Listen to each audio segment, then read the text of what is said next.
যে আমরা সেমিফাইনাল থেকে খেলা শুরু করব, এর আগে খেলবোই না। তাদের জ্ঞাতার্থে জানাতে চাই, ব্রাজিল ফাইনালি খেলেছে 7 বার, আপনারা সেমিফাইনালে 7 বার যাইতেই পারেন নাই। এই হচ্ছে আপনারা। এরপর তারা বলে গেছেন ব্রাজিল তো 5 বার বিশ্বকাপ জিতেছে, তাতে হয়েছেটা কি? এই 5 বারের 3টাই তো জুলেরিমে ট্রফি। আপনাদের কাছে প্রশ্ন, এই যে 5 বারের 3টাই জুলেরিমে ট্রফি, ওই ট্রফিগুলোতে আপনারা কি খেলেন নাই? আপনারা কি ডাগআউটে বসেছিলেন? আমার উত্তরটা আমি দিচ্ছি, ওনারা খেলেছিলেন। ওনারা ওই 3 বারের 3 বারই খেলেছিলেন।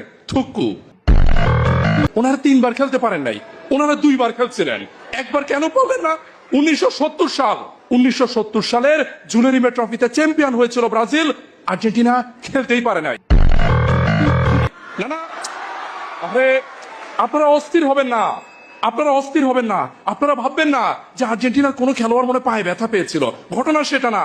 ঘটনা দক্ষিণ আমেরিকাতে বাছাই পর্ব হয়েছিল। বাছাই পর্বে ওনারা বিদায়। বাছাই পর্বে